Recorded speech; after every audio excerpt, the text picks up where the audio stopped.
I was guided to do Hecate messages for moon signs. So we're going to start with Virgo moon messages from Hecate. Actually, three other goddesses, two other goddesses that I'm doing messages for, but we're starting with Hecate. The crystal of choice for her was clear quartz. So it's kind of giving illumination energy. I'm going to take that one as the overall. But yeah, it's kind of giving illumination energy.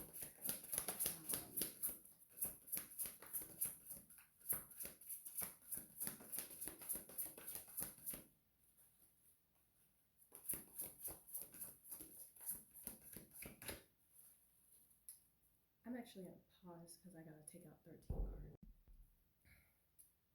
Okay, so I had to pull out 13 cards and I wasn't going to sit here for like 5 minutes doing it. I'm doing something a little bit different than I normally do. So crystal of choice is clear quartz. And the ring of choice was like the lotus ring that I had, because I felt drawn to it when I started like making a candle and like putting herbs in it. And so for like the overall energy, we have like transmuting pain, fool's embrace, and this is taking something painful and turning it into something beautiful. And like we have will o' the wisp, treasures hidden in the shadows.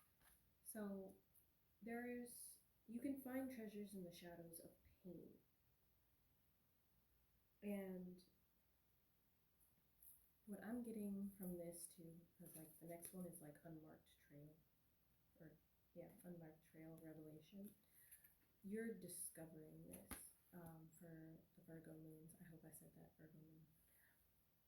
So you're discovering that you can find treasures in the shadows of your pain.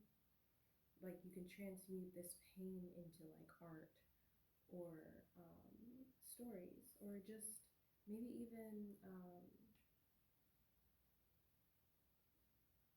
I just saw it. Maybe even just like talking about it, like telling your story in some way. Because I also see this card, Mama Kumbaving, as speak up. It feels like she's like at a podium where she's like just like standing up and like speaking up. And then we have like vanishing mirror, ego sublimation. And a lot of the times, past pains can create like this unhealed ego.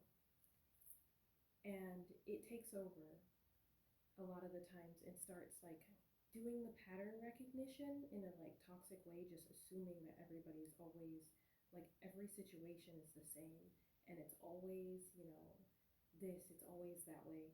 Be mindful of using the word always when it comes to negative things.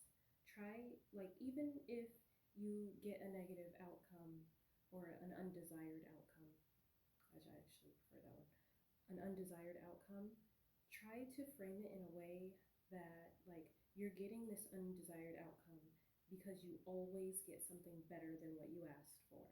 So be mindful of using the word always when it comes to like negative circumstances. Like I always get the short end of the stick, or I always run into people that want to hurt me, things like that. And that's what I'm kind of getting from like the ego sublimation. Be mindful of that. But it looks like you're on the right path to getting that under control. You're changing your mindset and like healing that ego, which can also be seen as like the inner child, because with the fool displays like childlike energy. And so that's what I'm kind of like picking up, like the inner child healing is what I'm getting. And we have awakening with Yamaya and Sarah Lakali with divine lineage. And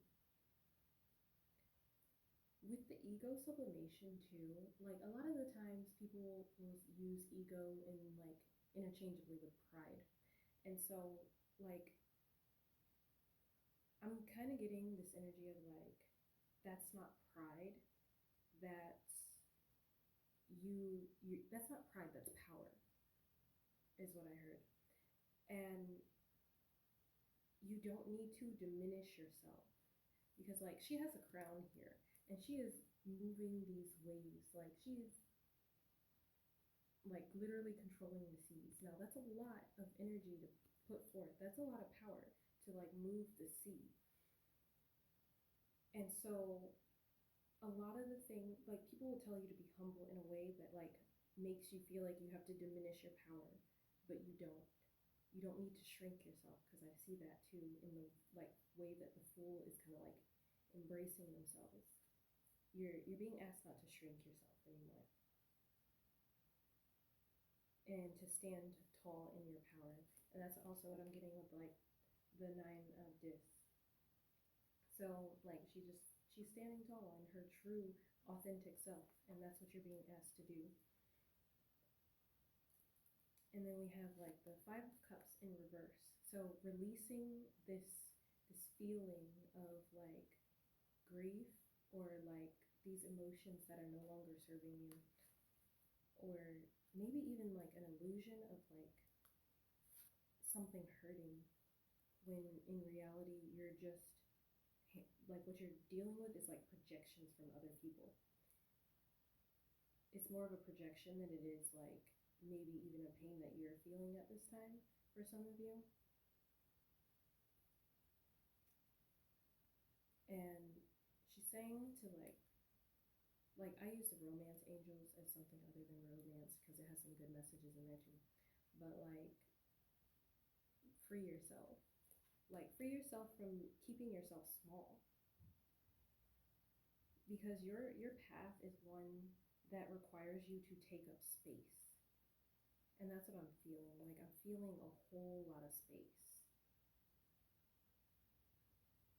And if the past is still causing you pain, it's time to forgive yourself. You learn those lessons with forgiving and learning. I'm getting like you learned your lesson from like going through whatever it was that may have caused you pain. You learned it.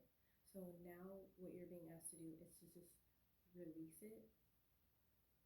Forgive yourself because it's okay. Like you didn't know any better. You can't blame yourself for not having all the information or for not understanding or hearing something correctly. And then we have in the romance angels wedding, which a wedding is like a vow of like commitment. And what I'm getting is like commit to yourself.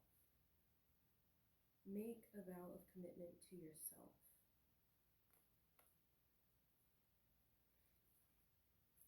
And we also have the Four of Cups. I did this a little bad, but whatever. We have the Four of Cups, and this rose is growing out of what looks like a barren space. So what I'm getting is like,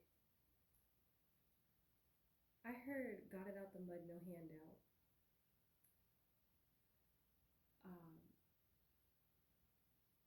and so like what you're being asked to is like, it's time for you to uncover your own beauty. That's what you're discovering, the treasure in the shadows. So whatever like your true beauty is, your true authentic self was hidden from you, and you're discovering that as you're like either reflecting, because that's what I'm getting with the mirror, reflecting and like realizing um, about like this past pain and these past situations. You're learning where you really come from, especially like the divine lineage. But you're being asked to commit to yourself. Now, Hecate is willing to work with you if you are willing to work with them. Do your research, use your own discernment. If you feel guided to, then that's fine. If you just want to take this message and, let that be all the interaction that you have, that's also fine. She's not going to force you to work with her. But this was just the messages that she has for those with the Virgo moon. Anyway, hope that